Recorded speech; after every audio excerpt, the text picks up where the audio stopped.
Hello नमस्कार, मैं आस्था शर्मा स्वागत करती हूँ आप सभी का गार्गी न्यूज इंडिया में। तो आइए आज की कुछ खास खबरों के बारे में जानते हैं। प्रधानमंत्री नरेंद्र मोदी ने यूएस प्रेसिडेंट डोनाल्ड ट्रंप की गाजा शांति योजना के पहले चरण पर हुए समझौते का स्वागत किया और स्थायी शांति की उम्मीद जताई। यह समझौता इजराइल और हमास के बीच 2 वर्षों से चल रहे संघर्ष के बाद हुआ है। खांसी की दवा से हुई मौतों के मामले में सेशंस फार्मा के मालिक जी रंगनाथन को पुलिस ने गिरफ्तार कर लिया है। उनकी मैन्युफैक्चरिंग यूनिट जो चेन्नई बेंगलुरु हाईवे के पास स्थित है को सील कर दिया गया है। वहीं कंपनी का रजिस्टर्ड ऑफिस कोडम्बाकम में फिलहाल बंद है। पुलिस मामले की जांच में जुटी है। मुख्य न्यायाधीश BR गवई पर एक वकील द्वारा जूता फेंके जाने की घटना के बाद पंजाब पुलिस ने सोशल मीडिया पर आपत्तिजनक और जाति सूचक टिप्पणी करने वालों के खिलाफ कई FIR दर्ज की है। पुलिस के मुताबिक राज्य की विभिन्न जिलों से 100 से अधिक सोशल मीडिया अकाउंट के खिलाफ शिकायतें प्राप्त हुई हैं।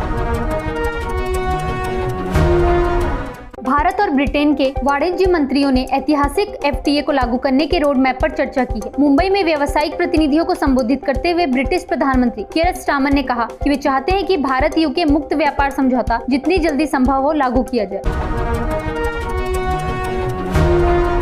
सुप्रीम कोर्ट की संविधान पीठ ने अहम निर्णय में कहा है कि कोई न्यायिक अधिकारी जिसकी न्यायिक सेवा और वकालत में कुल अनुभव 7 साल का हो वह सीधे तौर पर जिला न्यायाधीश के पद के लिए आवेदन करने के योग्य है। कोर्ट ने स्पष्ट किया कि पात्रता आवेदन की तारीख के आधार पर देखी जाएगी। गाजा में समझौता वार्ता के बाद अमेरिकी राष्ट्रपति डोनाल्ड ट्रंप इस सप्ताह इजराइल का दौरा कर सकते हैं। ट्रंप ने एक्सियोस से बातचीत में कहा कि वे इस दौरे के दौरान संभवतः कनेसेट में भी भाषण दे सकते हैं। 21 अमेरिकी सांसदों ने राष्ट्रपति डोनाल्ड ट्रंप को पत्र लिखकर कहा है कि भारत के साथ तनावपूर्ण संबंधों को तुरंत सुधारना चाहिए। पत्र में सांसदों ने बताया कि भारतीय वस्तुओं पर हाल ही में लगाए गए उच्च शुल्क ने दोनों देशों के द्विपक्षीय संबंधों को नुकसान पहुंचाया है और अमेरिकी उपभोक्ताओं और उत्पादकों को भी प्रभावित किया है। ब्रिटेन और भारत ने रक्षा सहयोग को मजबूत करते हुए $468 मिलियन का समझौता किया है। इस करार के तहत ब्रिटेन भारत को हल्की मिसाइलें सप्लाई करेगा। यह सौदा दोनों देशों के बीच रक्षा और रणनीतिक साझेदारी को नई ऊंचाई देगा। सुप्रीम कोर्ट AIMIM प्रमुख की उस याचिका पर सुनवाई करेगा जिसमें उम्मीद पोर्टल पर वक्फ संपत्तियों के पंजीकरण की 6 माह की समय सीमा बढ़ाने की मांग की गई है। याचिका में कहा गया है कि निर्धारित समय सीमा में पंजीकरण पूरा न होने पाने की स्थिति में कई वक्फ संपत्तियां अपंजीकृत रह जाएंगी, जिससे कानूनी जटिलताएं और विवाद उत्पन्न हो सकते हैं। सुप्रीम कोर्ट अब इस मामले में आगे की सुनवाई करेगा। बिहार विधानसभा चुनावों से पहले जन सुराज पार्टी ने अपने पहले 51 उम्मीदवारों की सूची जारी कर दी है। जारी सूची में वरिष्ठ नेता RK मिश्रा को दरभंगा टाउन विधानसभा सीट से उम्मीदवार बनाया गया है, जबकि प्रसिद्ध पटना हाईकोर्ट के वकील और JSP सदस्य YV गिरी को सारण जिले की मांझी सीट से प्रत्याशी घोषित किया गया है। सुप्रीम कोर्ट ने युवा प्रतिभाओं के लिए जिला न्यायाधीश बनने का मार्ग प्रशस्त कर दिया है। अदालत ने कहा कि राज्यों को अपने सेवा नियमों में संशोधन कर उन्हें संबंधित उच्च न्यायालयों से परामर्श लेकर 3 माह के भीतर लागू करना होगा। सुप्रीम कोर्ट के इस फैसले को न्यायपालिका में युवा और योग्य उम्मीदवारों की भागीदारी बढ़ाने की दिशा में एक महत्वपूर्ण कदम माना जा रहा है। खांसी की दवा से हुई मौतों के मामले में सुप्रीम कोर्ट ने तत्काल सुनवाई के लिए सहमति जताई है। मुख्य न्यायाधीश BR गवई ने अधिवक्ता विशाल तिवारी द्वारा मौखिक रूप से मामला उठाए जाने के बाद इसे 10 अक्टूबर को सूचीबद्ध करने की अनुमति दी। याचिका में कहा गया है कि इन घटनाओं की गंभीरता को देखते हुए न्यायिक हस्तक्षेप और विस्तृत जाँच की आवश्यकता है। सहारा समूह की ओम्बी वैली और अन्य संपत्तियों को अदानी समूह को बेचने की अनुमति मांगने वाली याचिका पर सुप्रीम कोर्ट में सुनवाई 14 अक्टूबर को होने की संभावना है। मुख्य न्यायाधीश BR गवई ने कहा कि इस याचिका की सुनवाई के लिए 3 न्यायाधीशों की एक अलग पीठ गठित करनी होगी। यह मामला सहारा समूह की संपत्तियों की बिक्री और निवेशकों के धन की वापसी से जुड़ा हुआ है।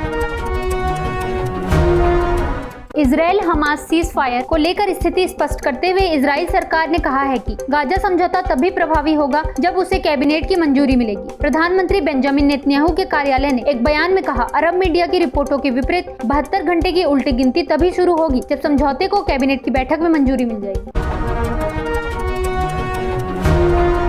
यूरोपीय संघ की प्रमुख उर्सुला वॉन डेर लेयन संसद में अविश्वास प्रस्तावों को पार कर गई। EU संसद ने 2 निंदा प्रस्तावों को खारिज कर दिया, जिसमें पहले मतदान में 720 संसदीय संसद में से 378 ने और दूसरे मतदान में 383 ने वॉन डेर लेयन का समर्थन किया।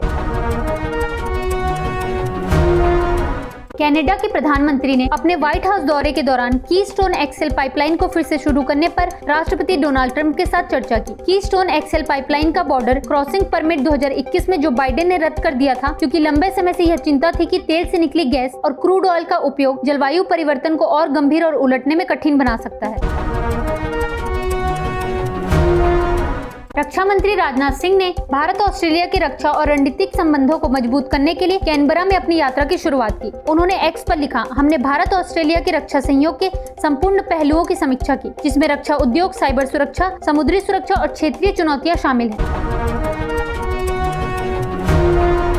महिला ओडीआई वर्ल्ड कप, ऑस्ट्रेलिया बनाम पाकिस्तान। बांग्लादेश ने इंग्लैंड के खिलाफ शानदार गेंदबाजी का प्रदर्शन किया था। उसी तरह पाकिस्तान भी ऑस्ट्रेलियाई पारी को निम्न स्कोर पर रोकने की स्थिति में दिख रहा था। हालांकि मोनी और किंग की धमाकेदार बल्लेबाजी ने मैच का रुख ऑस्ट्रेलिया के पक्ष में मोड़ दिया और टीम को जीत दिलाई। पहलवान अमन सहावत को विश्व चैंपियनशिप में अयोग्यता के कारण 1 साल के लिए निलंबित कर दिया गया है। भारत कुश्ती महासंघ की अनुशासन समिति ने सहावत की शो कॉज नोटिस के प्रति प्रतिक्रिया को असंतोषजनक बताया।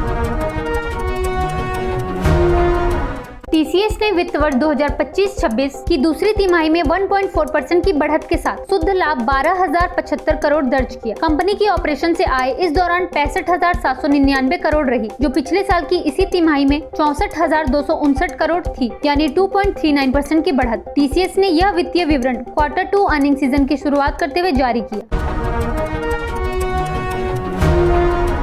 दुनिया के सबसे अमीर व्यक्ति एलन मस्क ने ट्विटर से निकाले गए सीईओ पराग अग्रवाल, सीएफओ नेट सेगल और शीर्ष कानूनी अधिकारियों के साथ अघोषित राशि पर समझौता कर लिया है। जब अक्टूबर 2022 में मस्क ने $44 बिलियन में ट्विटर खरीदा था, उन्होंने तुरंत इन अधिकारियों को पद से हटा दिया था। प्रधानमंत्री नरेंद्र मोदी ने इंडिया मोबाइल कांग्रेस 2025 में कहा कि भारत डेटा हब के रूप में उभर सकता है। संचार मंत्री ज्योतिरादित्य सिंधिया ने भारतीय कंपनियों से आग्रह किया कि वे टेलीकॉम सॉल्यूशंस भारत में डिजाइन करें और उन्हें वैश्विक स्तर पर मार्केट करें।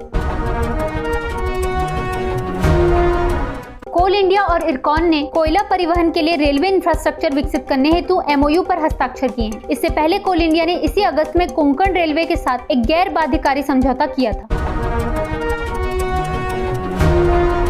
इंडिया मोबाइल कांग्रेस 2025 में संचार मंत्री ज्योतिरादित्य सिंधिया ने कहा कि भारत की महत्वाकांक्षाएं 5G से आगे 6G और सैटेलाइट कम्युनिकेशन तक फैली हुई है। सिंधिया ने बताया कि भारत तकनीक का अनुयायी बनने से वैश्विक स्तर पर डिजिटल नेतृत्वकर्ता के रूप में उभर चुका है।